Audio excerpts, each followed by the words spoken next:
democracia. Punt 16. Desarrollo humano, educación, juventud, deportes y cultura. Propone aprobar el inicio de las actuaciones necesarias para la adaptación de la denominación oficial del municipio. Punt 17. Desarrollo humano, educación, juventud, deportes y cultura. Propone aprobar la adhesión a la declaración como bien de interés cultural inmaterial a favor de las normas de Castellón.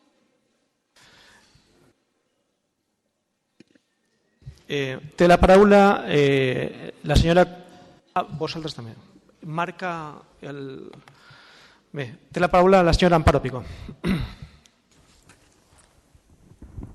Bé, senyor alcalde, companys i companyeres concejals, veïns i veïnes de la ciutat de València que avui ens acompanyen en este ple.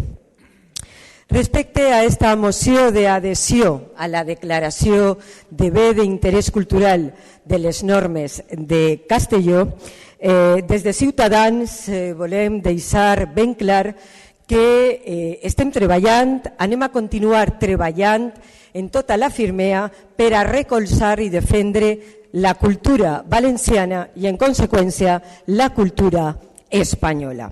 Ara bé, també volem deixar ben clar que el que mai farem des del grup de Ciutadans serà intentar polititzar la cultura. Per altra part,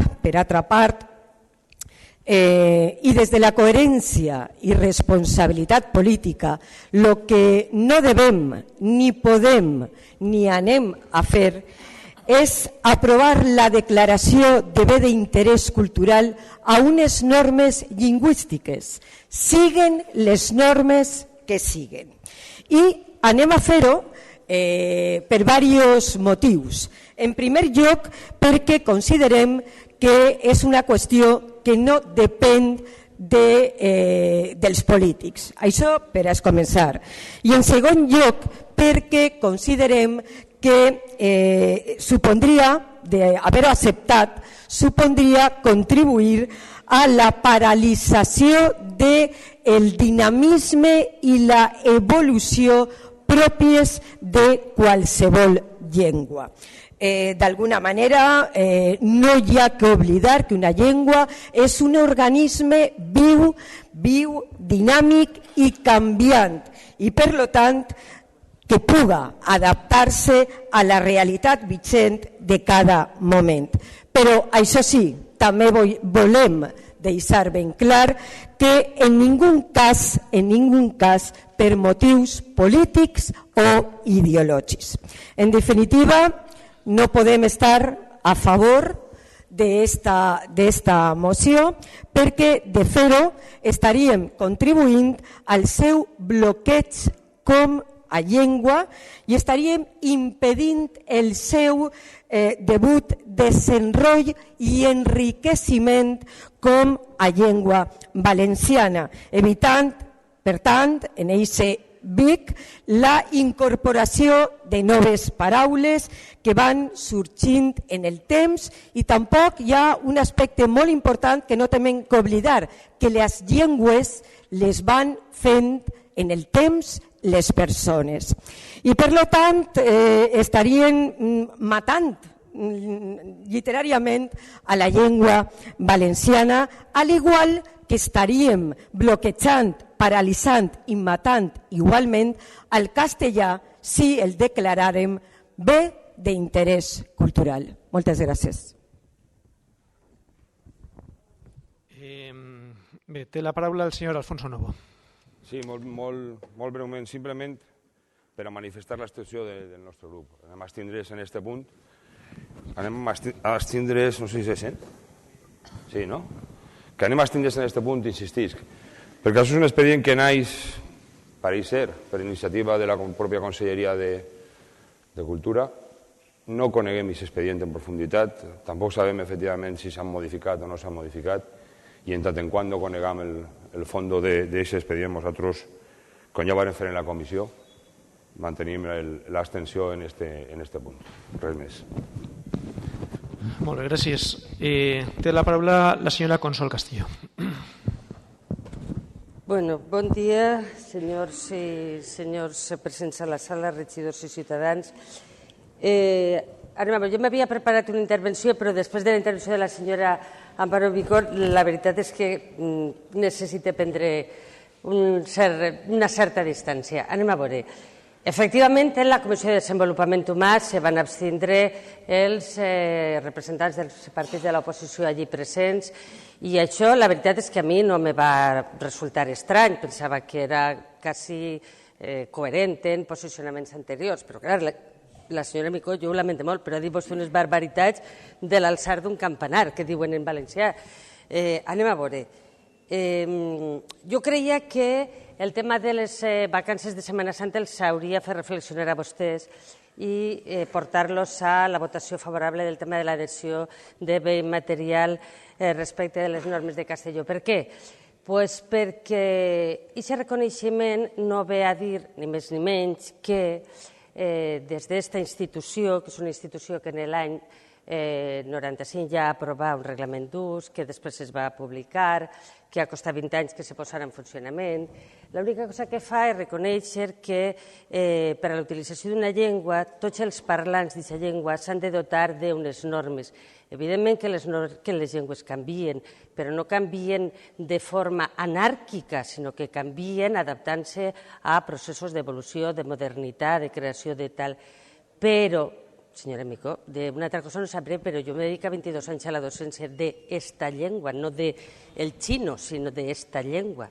I, per tant, el que fan les normes de Castelló en un moment jo crec que de modernitat democràtica i també cultural, és posar d'acord els parlants d'una llengua i a través d'un procés de consens en el que se va arribar a un acord, en el que hi havia, evidentment, renúncies, però en el que guiava un posicionament merament lingüístic i acadèmic, posar unes normes.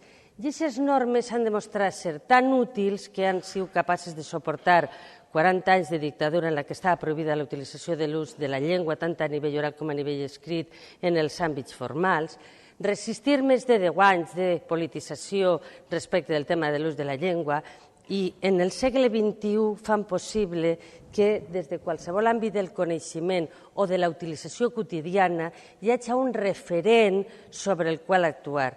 Això és el que proposem ací, considerar que és l'àmbit acadèmic qui ha de marcar les normes d'utilització d'una llengua i la seva correcció.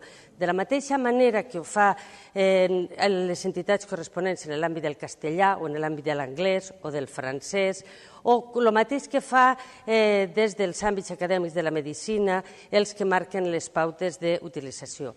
Per tant, jo no vaig entrar en una polèmica que no m'interessa. Per a aquest equip de govern el que interessa és posar les normes per a utilitzar el valencià, que és el que venim fent no ara, sinó quan estàvem en l'oposició, perquè per a nosaltres el valencià és important. I és important i per això volem que se cuide, que se ordene i que se regule el seu ús.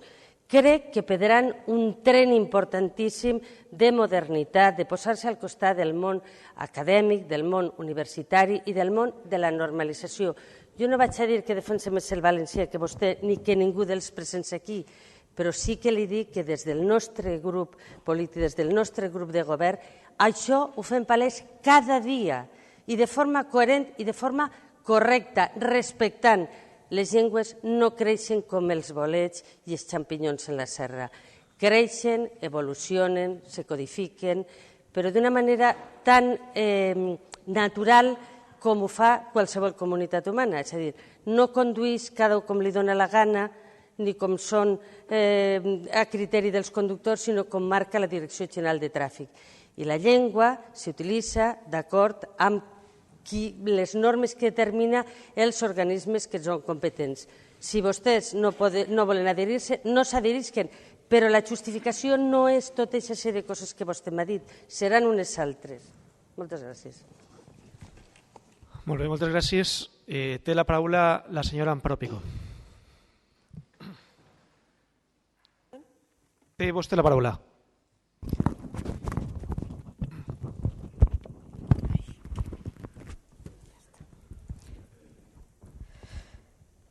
Bé, jo crec que ho ha dit ben clar en la meua exposició. Nosaltres el que no estem a favor és de la declaració com a Vic, perquè el declarar bé d'interès cultural el que suposa, i vostè ho sap perfectíssimament, és bloquejar, és protegir, en este cas una llengua.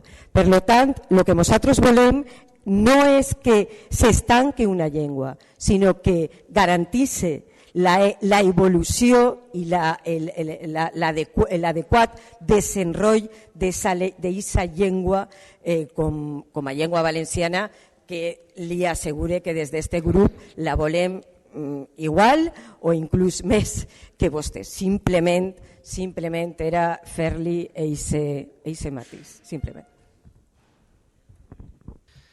Bé, té la paraula... Sí? Brevíssimament. Ara, crec que hi ha un error de concepte. Declarar bé d'interès cultural les normes de Castelló no implica bloquejar-les en l'evolució, sinó protegir-les en tant en quant són un element que d'alguna manera prestar un paper al llarg de la història i que continua sent un element útil. I els elements útils se modifiquen i s'adapten. No anem a tancar-les en formol per a que no evolucionen, ni molt menys. De tota manera, nosaltres respectem la seva opció de vot i està clar. Molt bé, procedim, per tant, a fer la votació del punt 17. Vots a favor? Vots en contra? Abstencions? Molt bé, queda aprovat, per tant. Punt 18. Medio ambiente y cambio climático.